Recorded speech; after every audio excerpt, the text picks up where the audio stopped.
When you think of gladiators, you probably imagine them fighting to the death in packed arenas, the crowd roaring as the loser falls. Hollywood has taught us that every fight ended with a thumbs down and a blade across the throat. But the truth? It's far more fascinating and far less murderous than the movies show. First, let's talk about who these men really were. Gladiators were not typically slaves dragged from the streets. Many were volunteers, free men who chose this life. They signed contracts, swore oaths, and entered a brutal but prestigious life. The winners became celebrities. Their faces appeared on pottery. Fans wrote graffiti about them. Women swooned over them. They were the rock stars of their day, gladiators trained in Ludi.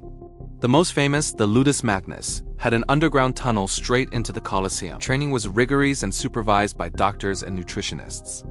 They ate a diet of barley and beans, high carb, designed to build a layer of fat that protected vital organs and made cuts look more dramatic without being fatal. They were athletes, not just fighters. Here's the truth. Gladiator fights rarely ended in death. These men were investments, not sacrifices. Owners spent fortunes training them. Killing one? Burning money. That's why referees enforced strict rules. Fighters wore specific armor based on their class. The heavily armed Murmillo, the swift Ricciarius with net and trident, the mounted Equus. Styles were matched for entertainment, not slaughter. A typical fight ended not in death but in submission. One gladiator would raise a finger, the sign of surrender.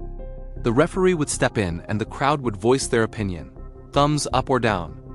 Actually, that's another myth. The gesture wasn't thumbs up or down. It was thumb out, horizontal. Even then, death was rare. Fight bravely? You lived. A statistician studying gladiator graves found that only about 1 in 5 fights ended in death. Successful gladiators became legends. They earned prize money, won freedom, and sometimes trained the next generation. Flamma was offered freedom 4 times. He said no every time. He chose the arena. He died at 30, but his record stood. 21 wins, 9 draws, 4 losses. He was buried with full honors, and yes, women gladiators. Gladiatresses fought in the arena, though rarely, mostly novelty. But they fought. Cassius Dio records that Emperor Domitian staged torchlit fights between women and dwarves. Emperors later banned female combat, but they existed. The arena was never just men. The Colosseum hosted more than just gladiator fights. Animal hunts, executions, even mock naval battles.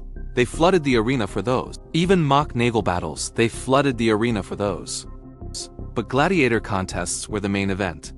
And they were structured like a modern sports league. Rankings, fan clubs, merchandise. The games were political tools. Emperors used them to win public favor. Bread and circuses kept the masses happy.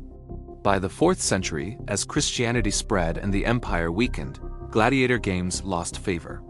The last known gladiator fight in Rome was in 435 AD, the last in the empire. In Constantinople, in 549 AD, the arenas fell silent. The gladiators became legend. So the next time you watch a movie about ancient Rome, remember, the truth is more interesting than the myth.